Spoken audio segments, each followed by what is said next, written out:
Welcome.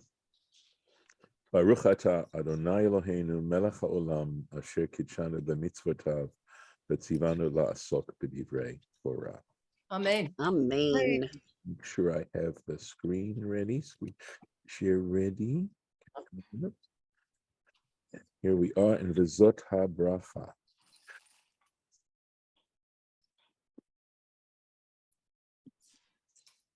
And we've gotten this far, as far as verse 8, but that's because there's so much commentary on that.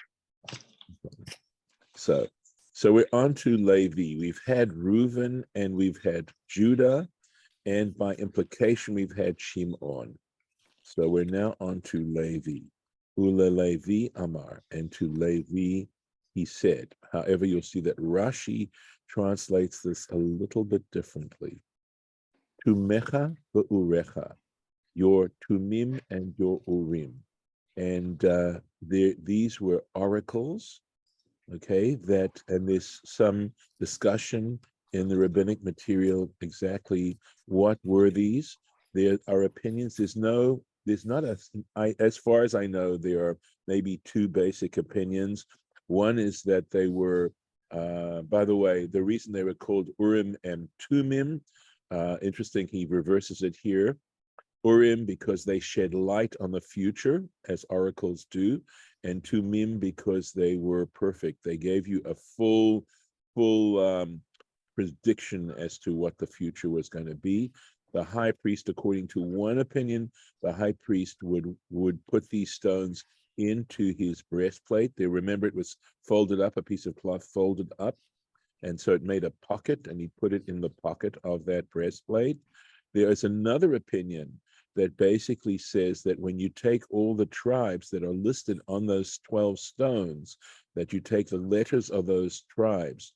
I think there is a letter missing, maybe I'm not sure, maybe a samach that's missing, but that they would light up, and that the high priest knew the secret of how to read from those stones lighting up and certain letters, and he was able to then cast this oracle based on that. So at any rate, that's what this tumecha and urecha refers to. Leish chasidecha, to your faithful person, or faithful man, asher nisito, okay, whom you tested, in that you tested him b'masa, and you're going to see this is why Rashi is going to translate this in the way he does. You tested him at masa, uterivehu al mei meriva, and let's see. Again, it would have to be some kind of parallel, right?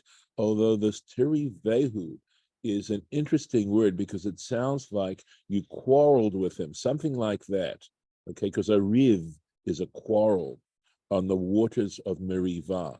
And again, this is what causes Rashi to give his davar acher in that he will give. So you can understand nisito, to test, and terivehu can also mean sort of something like you saw whether he would be loyal, you saw whether he'd be loyal with you. So obviously, we'll go to the Rashi right away, but you'll see. He says it right, I believe, right at the beginning. Well, sort of at the beginning. Ule Levi Amar. So it says, and to Levi he said, but it isn't. Rashi understands the Levi, which generally means to. It means al Levi Amar. In other words, he said this about Levi, because if you notice that the second person in that sentence is actually referring to God, it isn't referring to Levi. So that's why Rashi is understanding this Ule Levi as meaning regarding Levi, he said.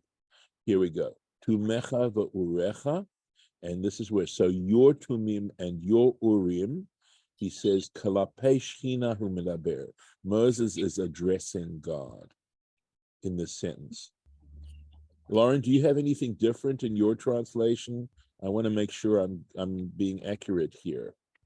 Does it sound close enough? I mean, yeah, no, mine's the same. I mean, it says Shekhinah, and you said God, but it says Shekhinah in the Yeah, it's in Rashi too. So divine, right? It means the divine. Yeah. Right. The divine presence. Okay. Asher nisi to b'masa. Here we go. You tested him at Masa. What was the test? Shelo hitlonanu im sha'ar hamalinim. In that they didn't complain with the other people who complained, that when they got to Masa, they lacked, I think, some water there, and they started to complain immediately. And apparently the Levites did not complain amongst the other Israelites.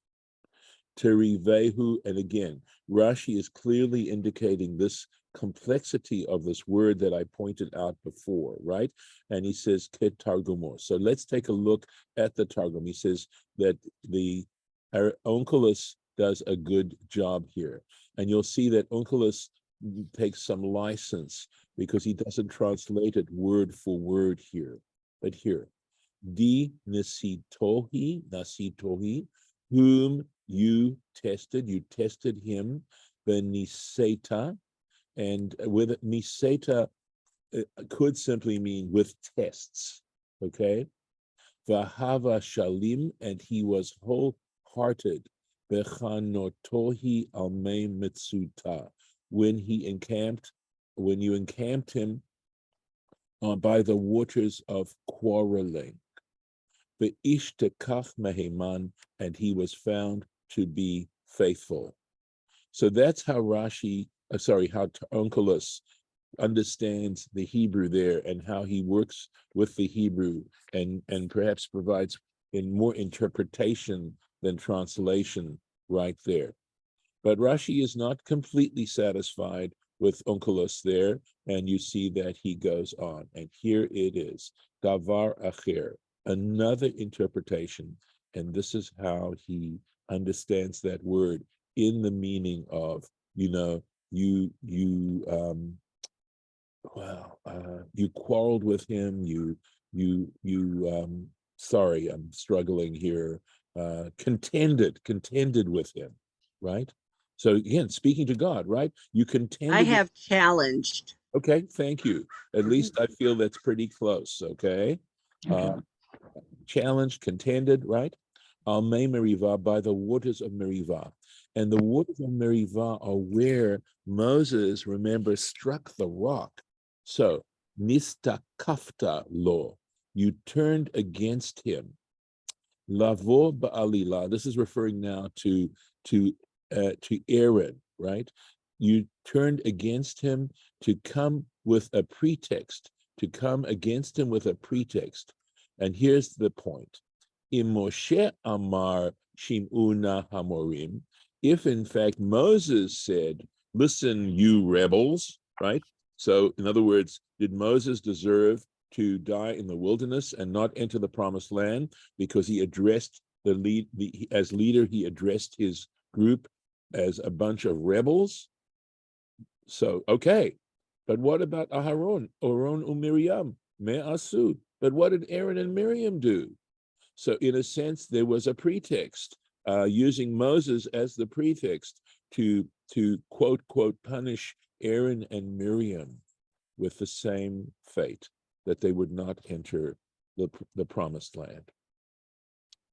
So this is obviously a very deep issue, right? I mean, and very, very poignant about, there's something quite dramatic and touching about the fact that Moses, Aaron, and Miriam, all of whom were very involved in getting the Israelites out of slavery in Egypt, leading them through the desert for 40 years. I mean, ask yourselves, what kind of task was that? It was amazing. The amount of personal sacrifice and devotion that they had to have. And he makes this one mistake and boom, look what happens. And I wonder to myself, maybe it's simply a function of age, but I am understanding the issue of immortality as becoming a far greater issue, which we tend to overlook or even deny. And I want to try and Bli Nader to write a piece about Psalm 27, which I am pretty certain has to do with immortality. That those references to the house of the Lord, God's presence, etc., and the reason why the enemies cannot touch me is because ultimately, guess what? They're going to perish along with me. But the difference is that, please God, what I'm yearning for is that I live beyond this life. And the idea that life is not fulfilled in this particular dimension, and that is possibly a theme that is actually behind the fact that Moses, Aaron, and Miriam don't enter the land of Israel. They don't enter the promised land. It's a theory. Can I ask Yeah. to go back to the Rashi there? Please. I didn't understand. Let's see, where were we? The Devar Acher. Yes, right. Who Herivehu? Who did that? So he's addressing God, remember, and he says, Lord, you contended with him, with Aaron. Levi? Yes, well, with Aaron specifically. With Aaron, okay. Yes. But then Merivah, at the waters of Merivah. Okay. And then Nistakafta, you turned against him. Nistakafta law. So I looked this word up in Jastro, and it's it actually has the whole idea of creating a pretext. Again, so the idea is Moshe is saying to God, you created a pretext against Yes. Levi, Yes. against Aaron and Miriam. By the way, look here how Miriam is included in this incident. So mine says, and instead of pretext, it says false accusation, but that's similar. So it says, but it says against him, Levi. So it says, mine says, you made false accusations against him, in parentheses, Levi. For if Moses, and then here's more parentheses, was punished with death and not permitted to enter the land of Israel because he said to Israel, listen now, you rebels, then how do we understand why Aaron and Miriam were also punished with death and were not permitted to enter the land of Israel? What did they do to deserve this? Right. But it still says when the accusations were against Levi. I understand, but it doesn't. What Levi? What Levi? Well, I don't know. Levi, the person. But Levi, the person, that wasn't a pretext against Levi, the person. Levi, the person was, why would Aaron and Miriam come into this? He's simply using Levi because both Aaron and Miriam were Levites. Okay. But it wasn't against the tribe of Levi per se, unless. No, but it says early in verse 8. Yes. And of Levi, he said, so he's talking about Levi, whether Levi's representing more than just Levi, but then in my translation of the Rashi, it says specifically the false accusation was against Levi, the person. It says him. I think but he says ish chasidecha, right? Your faithful person. And that's referring here to Aaron. And that's why, because Aaron was the one who had the Urim and the Tumim. No one else from Levi had that. And do not worry, he hasn't finished with Levi yet. But here because of the relationship Aaron and the position of leadership that Aaron and Miriam had, and they were all Levites, it's significant and it reflects on the tribe. But no, I wouldn't take the Levi there. It's fine. I'm not arguing Chabad's point. I'm just pointing out that it's different. I feel that the translation, and believe me, I think that I have a tremendous amount of respect for the scholarship of the people who wrote that translation as opposed to my own scholarship. But I would say that it's ambiguous, and he's really talking about Aaron. He's talking about Aaron and Miriam. And he says it explicitly later on. And because they were Levites. So in that sense, the whole tribe is affected by them. But we are going to go on. And now in verse 9, he is definitely speaking about the tribe now. He's referring to the tribe in verse 9. I hope you're comfortable. I mean, I'm very comfortable. I'm still a little confused, but go on. Maybe if we go on, it'll get it's okay. Clear. We're not going to comment about this anymore. So please, let me know what's the confusion. Well, the confusion, I guess, is the idea is that so this Devar Acher is saying that God had made a pretext, made up a reason when there really was no reason for Aaron and Miriam to That's die what he's saying. outside That's the what land he's of saying. Israel? Right. And that's how he's dealing with the Turi Vehu, because normally Turi Vehu is going to be a quarrel, right? Waters of Meriva. And so he is saying that God found a pretext. And that's why I gave that explanation of saying that while we look at it as something terrible, okay, nevertheless, the Torah might be trying to tell us not to be overly concerned, that the Torah really wants us to understand, because my sense of it is that traditionally, that Judaism essentially is offering us an opportunity to gain immortality through our closeness to the divine origin and divine source of all life. Because again, I don't want to spend a lot of time on this, but considering, understanding what it is to believe in a divine source, and that's because we really can't explain consciousness or the beginning of life. Even, we can't really explain how consciousness comes into life. And so there's a sense of transcendence, and that the Torah wants us to understand, even though it doesn't want to say it necessarily explicitly, except possibly in Daniel at that last chapter, which talks about resurrection. But here it's talking Olam Haba. And in his Hilchot Tshuva, I think it's chapter 8 of Hilchot Tshuva, Maimonides speaks specifically about the Olam Haba as being what we sometimes refer to as the world of souls. And that in this drama, the Torah is trying to explain that to us. So if in this pasuk here, I mean in this Rashi. Well, I'm I don't see any reference to that here. No, there is none. No, I'm not. Oh, okay. There is. I'm simply saying that the whole issue of Moses, Aaron, and Miriam not being allowed to actually go into the land of Israel is part of saying to us, well, if Moses, Aaron, and Miriam, who were such incredible human beings, were not allowed to go into that, and we believe in a kind, ki l'olam chasdo, right? We believe in a kind, wonderful, loving God. And just. I mean, that to me, the problem here is about justice, because absolutely. Pretext implies that an injustice has been done. Okay. Well, I don't understand. Only in that context. Only in that context. Is it Moses that's alleging that God used a false pretext, or is it being alleged other than Moses complaining to God in person? Okay. Again, I don't know that he's complaining. I think he's simply saying that in that particular case, there was no reason to punish Aaron and Miriam. That Moses himself realized he'd committed the error, but it was in a sense now asking why Aaron and Miriam. And I'm trying to explain, Sherbeth, all I'm trying to do is try to explain why it's not necessarily divine injustice, okay? We don't understand it fully. It could have been actually a divine kindness, and yet nevertheless was based on a pretext. So how we choose to look at it. Well, I don't know. I don't think they certainly didn't want to die outside the land of Israel. That we can assume. No, you wouldn't want to. That's true.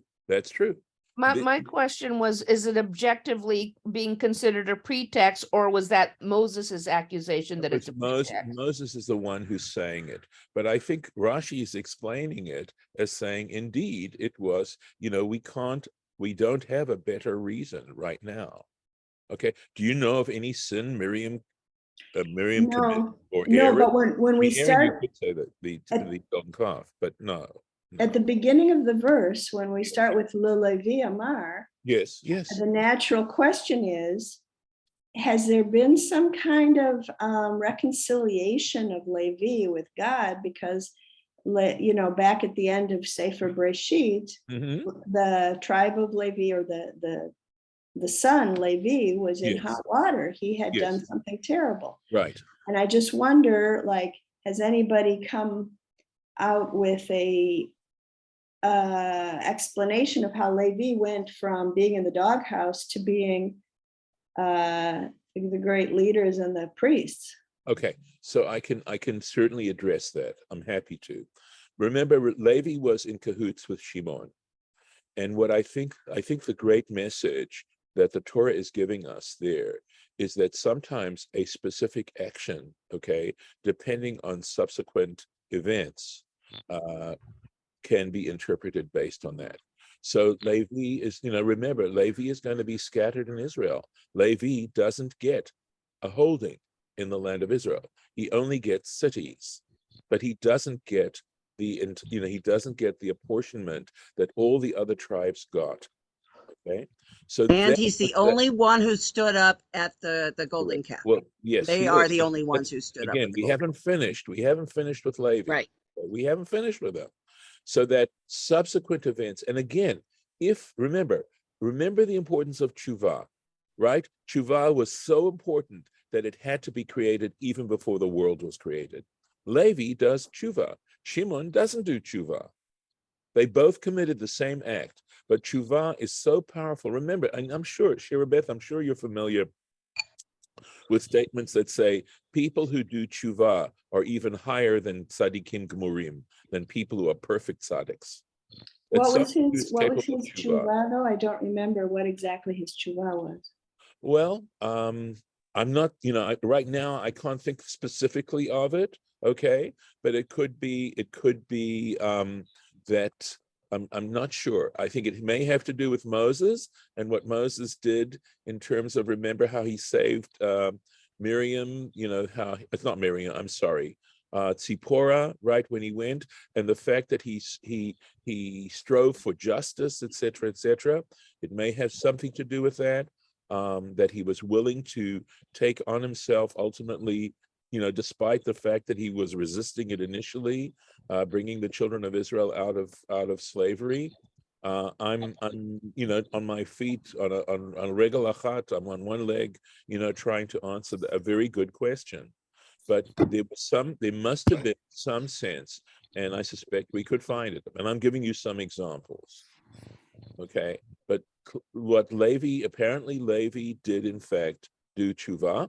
He still was, in a sense, quote, punished in that he never got a holding, with the rest of the tribes. And so he never had the opportunity to prosper like the other tribes based on real estate. So, but on the other hand, that instead of being something negative, it turned out to be something very positive. So, at least that's I think how one would look at the general narrative and what happens, and the irony of what happens to Shimon as opposed to Levi. Let's see. Do we want to pursue this a little further, or you want me to take one more verse? Well, I wanted to say about Miriam. Yes, please. Well, when Moses prayed for her, it's because she had been given leprosy. Yes. And that was a punishment. Yes, it was. So you said, what did she do wrong? Right. I think you have to go there. She was already punished for that. That's the point, Lauren. I was going to respond the same way. And Aaron had been punished for some of his sins also. Oh, he did. He lost 2 children. Yeah. That's a pretty tough punishment. He lost 2 of his sons. And it is stated elsewhere that was because of the golden calf incident. No, he pays for it. But again, think about this. The whole issue of tshuva and how foundational that is. And how important it is, because it means essentially that even though we are not perfect, and we may in fact commit some serious infractions, tshuva gives us that opportunity, nevertheless, to gain immortality. And by the way, when we talk about B'Sefer HaChayim, in the book of life, frankly, it's not talking about living until you're 80 or 90 or whatever. It's talking about immortality. That Yom Kippur, the power of Yom Kippur, is that it gives us a huge injection of the possibility of immortality. So I'm not saying you have to agree with me. I'm just saying that that's my sense of where the religion is trying to take us. And what's beautiful about Judaism is that it says we need to earn it. It's not an entitlement. So I looked up the thing with Levi, It doesn't explain that much, but it says he did teshuvah for the Shechem incident. The Torah, it just says he studied and did atonement. Yeah, that's must be from rabbinic sources, because it's, they're not giving you a verse where that's, it No, might they're be not. that it alludes to it, but not that I'm aware of. We have to assume it on some levels, but then you look at what some of the Levites did. I'm very tempted to at least look at the next sentence, even if we aren't going to get into the Rashis. Look at this. The Rashi keeps going on and on and on. Okay, so here's part of the tshuva. Ha'omer la'aviv u'le'imo, he said to his father and his mother, Lo re'itiv, I did not see him.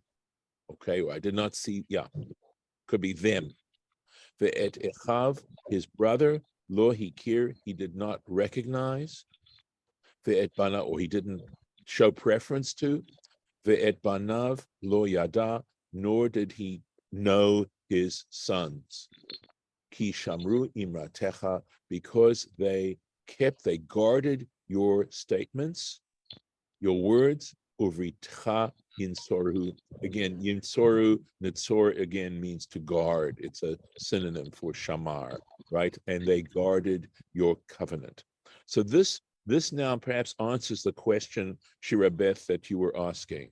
Okay, and the question that in general we're asking, and clearly there's lots of explaining to do, and please God, we'll have tomorrow in which to look at this and to look at the Rashis and how he explains the meaning of this, because you can't just take it at its basic level. Remember, I want to remind you, initially, every single firstborn Israelite male would have in fact done what Levi ultimately did as a tribe. Every firstborn male, because of God, remember, having to kill the Egyptian firstborn in order to redeem the Jewish people from slavery, the firstborn males would have been, quote, given to God to serve as what Levi did. So that was plan A.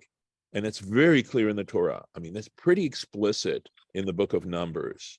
And I think we already talked about that. And what happened was, because Levi at Mount Sinai was loyal to God, the only tribe that was loyal to God at the time of the golden calf, that's why this was given to them. So it was a privilege, but ironically also a fulfillment of what Jacob had said to his sons, to Levi and to Shimon, when on his deathbed. So it's sort of all coming together here, and we'll stop here. I'm going to stop the share and stop the recording.